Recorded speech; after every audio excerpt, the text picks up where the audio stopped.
Hello दोस्तों, Kota technical में आपका स्वागत है। आज मैं बात करता हूँ, आपको कंप्रेसर चेक करने का तरीका बताता हूँ। कंप्रेसर को किस तरह से चेक करते हैं मैं आपको बिल्कुल डिटेल से 5 तरीके से बताऊंगा। दोस्तों, हम जानते हैं बहुत सी बार अपना कंप्रेसर कंटिन्यूटी सही है, फिर भी अपना कंप्रेसर नहीं चलता है, या कंप्रेसर चलता है तो उसकी फिर भी अपना कूलिंग की समस्या आती है, उसकी पंपिंग वगैरह कमजोर रहती है। दोस्तों, मैं आपको 5 तरीके से कंप्रेसर चेक करना बताऊंगा।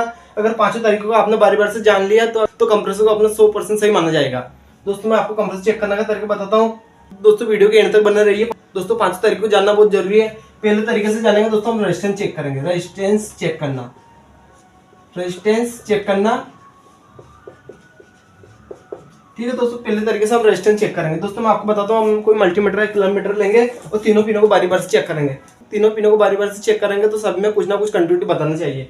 जैसे दोस्तों, मैं आपको बताता हूँ, अपने ये तीनों पॉइंट को हम बाहर लिख लेंगे। जैसे ये अपने 3 पॉइंट होते हैं, तीनों को अपने मान लेंगे, जैसे ए बी सी, इस तरीके से मान लेंगे। उसके बाद क्या करेंगे दोस्तों, इसके अंदर मैं कॉमन रनिंग स्टार्टिंग किस तरीके से चेक करते हैं वो भी बता दूंगा। दोस्तों, आप एक पिन को अपने सबसे पहले अपने मल्टीमीटर को ऑन करेंगे। दोस्तों, अपने मल्टीमीटर को कंटिन्यूटी पॉइंट या अपने ओम मीटर पर सेट करेंगे। जैसे दोस्तों, इसके अंदर आपको दोस्तों ओम का सिग्नल इस तरीके से रहता है, उसी तरीके दोस्तों कंटिन्यूटी पॉइंट इस तरीके से रहता है। दोस्तों, इसे हम कंटिन्यूटी पॉइंट या ओम मीटर पर सेट करेंगे और तीनों को मान देखेंगे। दोस्तों, एक बार अपने एक पिन को ए पे रखेंगे, दूसरी पिन को अपने सी पर रखेंगे।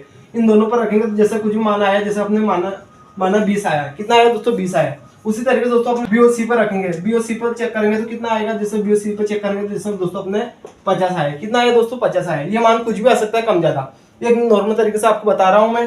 तो उसी तरीके दोस्तों आप एक पिन को ए पर रखेंगे, दूसरी पिन को बी पर रखेंगे, तो ये ए और बी को चेक करेंगे, ए और बी पर चेक करेंगे, कितना आया 30 आया। इस तरीके अलग अलग मान आएगा। अब दोस्तों, इसका कॉमन रनिंग स्टार्टिंग किस तरीके से पता करते हैं, जिन दो पिनों का मान सबसे ज्यादा आता है, जिन दो पिनों का मान सबसे ज्यादा आता है, उन दोनों पिनों को छोड़कर बचा हुआ तीसरा पिन अपना कॉमन का। किन दो पिनों का मान सबसे ज्यादा आ रहा है वो दोस्तों बीओसी, बीओसी का मान सबसे ज्यादा आता है, तो बीओसी का अलावा कौन सा पिन बचा हुआ अपना ए पॉइंट, तो ए पिन अपने कॉमन का कहलाएगा दोस्तों। ए वाला पिन अपने कॉमन का है दोस्तों। उसी तरीके से दोस्तों हमें पता तो चल चुका है इसमें दोनों अपने रनिंग स्टार्टिंग की है, पर कौन सा रनिंग का है कौन सा स्टार्टिंग का है उसको जानने के लिए क्या करेंगे दोस्तों, एक पिन को अपन कॉमन वाले पर रखेंगे और दूसरी पिन को बारी बारी से दोनों पॉइंट को चेक करेंगे। जिस पे ज्यादा बताता है, जिस पे ज्यादा बताता है वो अपने स्टार्टिंग का कहलाता है। जिस पे ज्यादा बताता है, जैसे आपने ए पर रखेंगे और बी पर रखेंगे, अगर इस पे ज्यादा बता रहा है तो अपने एक पॉइंट को अपने ए पर रखेंगे, दूसरे पॉइंट को बी पर रखेंगे। तो जिस पे ज्यादा बताता है, जैसे इस पे 30 बता रहा है, उसी दोस्तों उसी तरीके से एक पॉइंट को अपने ए पर रखेंगे, दूसरे पॉइंट को अपने सी पर रखेंगे, तो इस पे अपने 20 बताया है। तो जिस पे ज्यादा बताता है वो अपने स्टार्टिंग का कहलाएगा, और जिस पे कम बताएगा वो रनिंग का कहलाएगा। दोस्तों, आपको पता है अपने मोटर वाइंडिंग करते हैं तो उसमें तो उसके अंदर अपने रनिंग में टर्नों की संख्या कम रखी जाती है और स्टार्टिंग में टर्नों की संख्या ज्यादा रखी जाती है। तो दोस्तों, अपने रनिंग में टर्नों की संख्या कम रखी जाती है तो उसका मान कम बताएगा, उसका रेजिस्टेंस कम बताएगा, और स्टार्टिंग में टर्नों की संख्या ज्यादा रखी जाती है तो उसका रेजिस्टेंस ज्यादा बताएगा। तो इस तरीके से इसका कॉमन रनिंग स्टार्टिंग चेक करते हैं।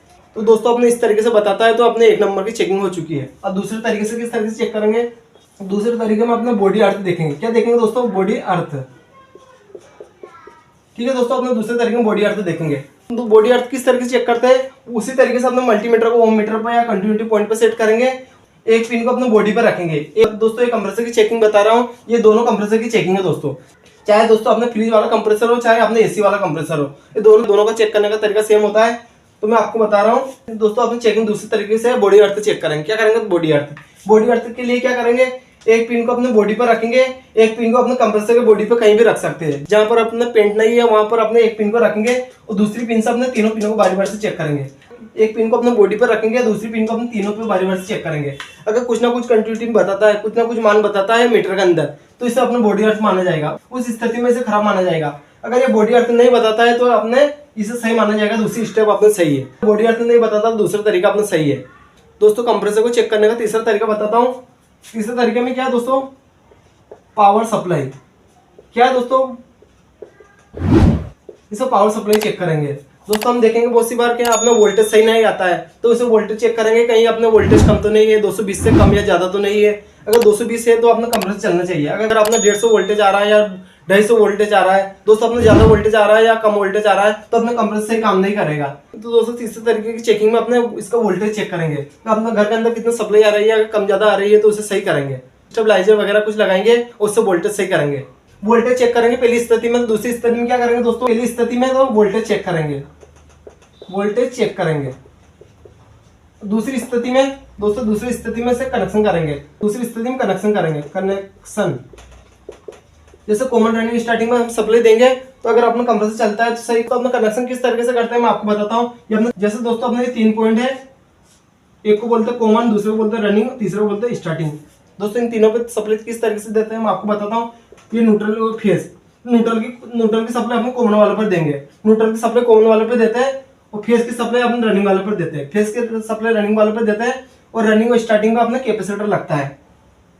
तो ये आपने रनिंग और स्टार्टिंग में कैपेसिटर लग जाएगा। ठीक है दोस्तों, आपने कैपेसिटर का ये अपना रनिंग और स्टार्टिंग कैपेसिटर जोड़ देंगे। अगर दोस्तों इस तरीके से कनेक्शन करने पर अपना कंप्रेसर चलना चाहिए। दोस्तों इस तरीके से कनेक्शन करने पर कंप्रेसर नहीं चलता है तो इसे खराब माना जाएगा। तो दोस्तों अपने पहले स्थिति में वोल्टेज चेक करेंगे, दूसरी स्थिति में इसका कनेक्शन सही करेंगे। कनेक्शन दोस्तों मैं आपको बताता हूँ, कॉमन वाला पर हमेशा न्यूट्रल की सप्लाई दी जाती है और रनिंग वाले पर अपने फेज की सप्लाई दी जाती है। दोस्तों अगर न्यूट्रल की सप्लाई अपने रनिंग वाले पे दे देंगे, फेज की सप्लाई कॉमन वाले पे दे देंगे, फिर भी कोई दिक्कत नहीं है। फिर भी दोस्तों मैं आपको नियम के अनुसार बताता हूँ, न्यूट्रल की सप्लाई अपने कॉमन वाले पे देना चाहिए और फेज की सप्लाई हमेशा रनिंग वाले पर देना चाहिए। दोस्तों आपको रनिंग वाले पर सप्लाई देंगे तो रनिंग वाले पर अपना कैपेसिटर जुड़ा रहता है, इसलिए अपने फेज की सप्लाई रनिंग वाले पर देंगे। ओके दोस्तों, हम इसकी 3 तरीके से चेकिंग समझ चुके हैं। अब चौथे तरीके में क्या करेंगे, कैपेसिटर चेक करेंगे। कैपेसिटर चेक करेंगे। दोस्तों इसकी जो कैपेसिटी है, ज्यादा एमएफडी का कैपेसिटर प्रयोग करते हैं तो ये ज्यादा एम्पियर लेगा या ज्यादा गर्म होगा या वाइंडिंग जल भी सकती है, तो इसकी क्षमता के अनुसार अपने कैपेसिटर लगाएंगे। कैपेसिटर को चेक करेंगे, अगर अपना कैपेसिटर खराब है तो कैपेसिटर को चेंज कर देंगे। तो दोस्तों अपने चौथी स्थिति में कैपेसिटर चेक करेंगे। दोस्तों इसकी क्षमता के अनुसार कैपेसिटर लगाएंगे। कैपेसिटर खराब है अपने तो कैपेसिटर को चेंज करके नया कैपेसिटर लगा देंगे। ठीक है दोस्तों, अपने चौथा तरीका था कैपेसिटर का, तो इसकी क्षमता के अनुसार कैपेसिटर लगाएंगे। यूं नहीं अपने दोस्तों इसकी क्षमता अपने कम कैपेसिटर की है, अपने जिसमें 10 का कैपेसिटर लगा रहे हैं तो जितनी इसकी क्षमता है उतनी एमएफडी का अपने इसके अंदर कैपेसिटर यूज करेंगे। दोस्तों अगर कैपेसिटर खराब रहेगा तो कैपेसिटर को चेंज कर देंगे। दोस्तों अब इसकी 5वें तरीके से चेकिंग बताता हूँ। इसकी पंपिंग चेक करेंगे। क्या करेंगे दोस्तों, पंपिंग चेक करेंगे। इसकी पंपिंग किस तरीके से चेक करते हैं दोस्तों मैं आपको बताता हूँ। दोस्तों अगर इस तरीके से हमने कंप्रेसर को चेक कर लिया तो अपना कंप्रेसर को 100% सही माना जाएगा। तो इसकी पंपिंग किस तरीके से चेक करते हैं तो मैं आपको बताता हूँ। इसके अंदर 3 लाइनें रहती है दोस्तों, इसके अंदर 3 लाइनें होती है। कौन कौन सी, एक को बोलते हैं अपने सक्शन लाइन। क्या बोलते हैं दोस्तों, सक्शन लाइन। दूसरे को बोलते हैं अपने डिस्चार्ज लाइन और तीसरे को बोलते हैं अपने चार्जिंग लाइन। दोस्तों अपनी चार्जिंग लाइन और डिस्चार्ज लाइन एक ही होती है। दोस्तों इस तरीके से कंप्रेसर के अंदर 3 पाइप होती है। कौन कौन सी, सक्शन लाइन के माध्यम से गैस को खींचा जाता है और चार्जिंग लाइन के माध्यम से ऑयल या गैस चार्ज किया जाता है कंप्रेसर के अंदर, और डिस्चार्ज लाइन के माध्यम से गैस को फेंका जाता है। दोस्तों इसकी पंपिंग किस तरीके से चेक करते हैं मैं आपको बताता हूँ। प्रेशर गेज लेंगे। क्या लेंगे दोस्तों, प्रेशर गेज लेंगे। दोस्तों इस तरीके से हमने 0, 50, 100, 200, 300, 400, 500 इस तरीके से अपने प्रेशर गेज। दोस्तों अपने मैनिफोल्ड वाले हैं उस तरीके से ये अलग अलग भी रहते हैं। नीले वालों को अपने कंपाउंड गेज बोला जाता है और रेड वालों को अपने क्या बोला जाता है, रेड वालों को अपने प्रेशर गेज बोला जाता है। दोस्तों आप इसको चेक करने के लिए क्या करेंगे, दोस्तों इसमें पाइप जोड़ने के लिए 2 पॉइंट होते हैं। एक इस तरफ, एक दोस्तों अपने प्रेशर गेज की एक तरफ अपने हैंडल लगा रहता है। हैंडल के माध्यम से इस तरीके से हैंडल के माध्यम से इसे कम ज्यादा करेंगे। इस तरीके से हैंडल लगा रहता है दोस्तों। एक अपने चार्जिंग पाइप लेंगे। चार्जिंग पाइप को अपने जहाँ अपने डिस्चार्ज लाइन है, जहाँ पर अपने डिस्चार्ज लाइन है वहां पर जोड़ देंगे। ठीक है दोस्तों, अपने चार्जिंग लाइन को डिस्चार्ज लाइन को जोड़ देंगे। जहाँ पर मीटर है, मीटर के जस्ट नीचे की तरफ अपने इस लाइन डिस्चार्ज लाइन को जोड़ देंगे। जब अपने प्रेशर गेज है तो अपने प्रेशर गेज के सुई के नीचे जस्ट, जो अपने गैस के जस्ट नीचे की तरफ इस लाइन को जोड़ देंगे। ये लाइन अपने कहाँ लगेगी, ये अपने डिस्चार्ज, जो कंप्रेसर की डिस्चार्ज लाइन रहती है जिसके माध्यम से प्रेशर को बाहर फेंका जाता है, उसे डिस्चार्ज लाइन बोला जाता है। दोस्तों एक चार्जिंग लाइन को अपने डिस्चार्ज की तरफ जोड़ेंगे, दूसरी लाइन को अपने प्रेशर गेज के नीचे की तरफ जोड़ेंगे। जहां पर अपने प्रेशर गेज है वहां पर जोड़ेंगे और दोस्तों इसे हम न्यूट्रल फेज की सप्लाई देके चालू करेंगे। दोस्तों इस तरीके जोड़ने के बाद इसे हम न्यूट्रल फेज की सप्लाई देंगे। ठीक है दोस्तों, न्यूट्रल की सप्लाई डायरेक्ट अपने कॉमन वाले पे देंगे और फेज की सप्लाई अपने रनिंग वाले पे देंगे और बीच में एक कैपेसिटर लगाएंगे और उसके बाद अपने स्टार्टिंग वाले पे दे देंगे। ठीक है दोस्तों, इस तरीके से कनेक्शन करने पर अपना कंप्रेसर चालू हो जाएगा। जैसे ये ऑन होता है उसके बाद अपने घड़ी की सुई आगे बढ़ने लग जाएगी। दोस्तों इसे ऑन कर देंगे तो ये क्या इधर से हवा फेंकने लग जाएगा, डिस्चार्ज के माध्यम से हवा फेंकने लग जाएगा और इस गैस को हम बंद कर देंगे। जैसे गैस को बंद करेंगे तो ये क्या हवा इधर से हवा निकलती है तो हवा निकलना बंद हो जाएगी और ये अपने धीरे धीरे इसकी सुई बढ़ने लग जाएगी। ठीक है दोस्तों, जैसे आपने इसको ऑन करेंगे तो धीरे धीरे इसकी सुई बढ़ने लग जाएगी और जैसे दोस्तों अपने 400 पे आती है तो दोस्तों इस पंपिंग चेक करने के लिए क्या करेंगे, ये मीटर की सुई अपने 400 या 500 तक आएगी। अगर अपने फ्रिज का कंप्रेसर है तो इसका 400-500 तक अगर दोस्तों इसकी सुई अपने 400 या 500 PSI पे आएगी तब तक अपने सही माने जाएंगे। जैसे इसकी सुई अपने 500 पे आ जाएगी, जैसे इसकी सुई अपने 500 पे आ जाएगी, जैसे इसकी सुई अपने 500 पे आएगी तो हैंडल के माध्यम से इस गैस को हम बंद कर देंगे और आपने इधर से सप्लाई को बंद कर देंगे, तो इधर से हम कंप्रेसर को बंद कर देंगे तो क्या होगा, ये कंप्रेसर बंद हो जाएगा। अब दोस्तों अगर आपने 400 से 500 तक नहीं पहुंचता है तो इसकी पंपिंग कमजोर माना जाएगा। अगर ये 500 तक पहुंच जाता है और उसके बाद आप हैंडल को बंद करेंगे तो देखेंगे दोस्तों सुई रुकने चाहिए यहाँ। अगर दोस्तों ये सुई जैसा हमने बंद किया, जैसा हमने कंप्रेसर को बंद किया और डायरेक्ट अपने जीरो पे सुई आ जाती है तो खराब माना जाएगा। जैसे दोस्तों हमने कंप्रेसर को बंद किया, इसकी सुई वापस जीरो पे आ जाती है तो इसकी पंपिंग कमजोर माना जाएगा, मतलब कि ये कंप्रेसर खराब माना जाएगा। तो अगर दोस्तों ये सुई रुकी हुई रहती है या फिर धीरे धीरे आती है, अगर ये सुई अपने 500 पे रुक जाती है और सुई धीरे धीरे आती है तो आपने इसकी पंपिंग को सही माना जाएगा। दोस्तों अपने ये कंप्रेसर रेसिप्रोकेटिंग कंप्रेसर है। दोस्तों किस किस चीज में प्रयोग किया जाता है, ये अपने फ्रिज के अंदर प्रयोग किया जाता है, डीप फ्रीजर के अंदर और वाटर कूलर के अंदर, इन तीनों के अंदर अपने इसी तरह का कंप्रेसर प्रयोग करते हैं, रेसिप्रोकेटिंग कंप्रेसर। और दोस्तों ये अपने रोटरी कंप्रेसर है। कौन सा रोटरी कंप्रेसर? रोटरी कंप्रेसर अपने एसी के अंदर प्रयोग किया जाता है। इसके चेक करने का तरीका भी दोस्तों, इसकी पंपिंग चेक करने का तरीका भी यही है।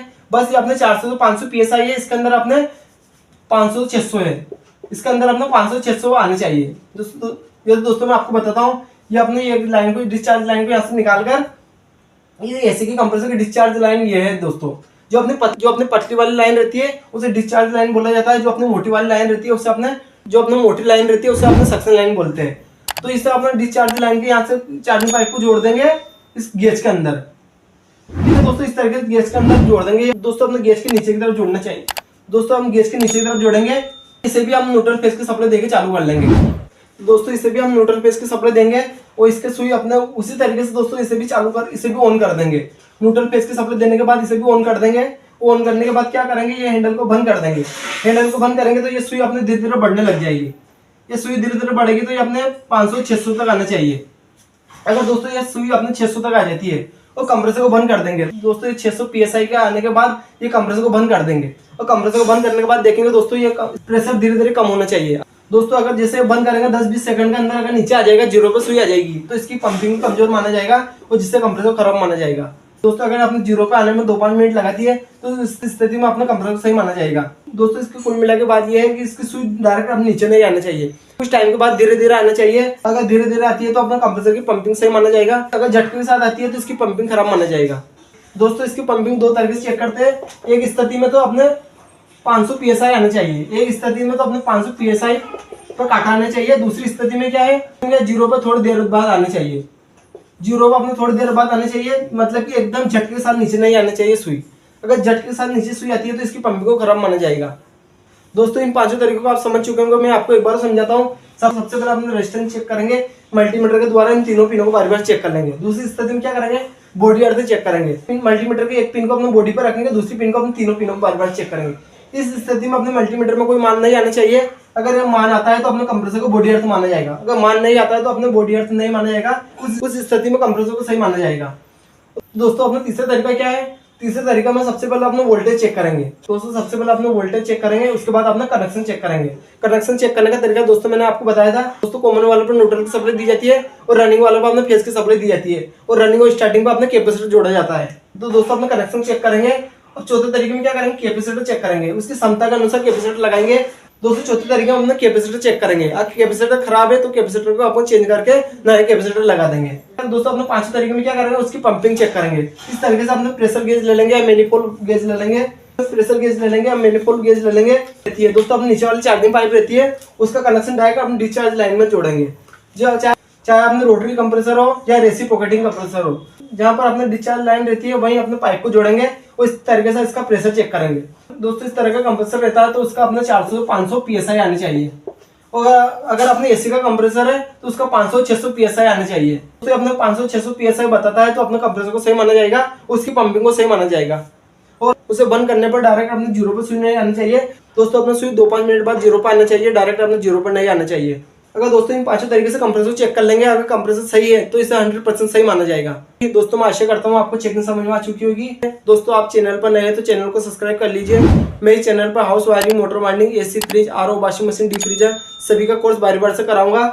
दोस्तों इसकी पीछे वाली वीडियो में मैं आपको प्रैक्टिकल के साथ कंप्रेसर की चेकिंग करके बताऊंगा, उसकी पंपिंग किस तरह चेक करते हैं और दोस्तों इन 5 तरीके से आपको कंप्रेसर की चेकिंग करके बताऊंगा। हाँ तो दोस्तों चैनल को सब्सक्राइब कर लीजिए, साथ में बेल आइकन का बटन भी दबाइए जिससे हमारी आने वाली वीडियो की नोटिफिकेशन आप तक आ सके। दोस्तों अगर आपको वीडियो अच्छी लगी तो वीडियो को लाइक कीजिए, साथ में एक प्यारा सा कमेंट भी कीजिए।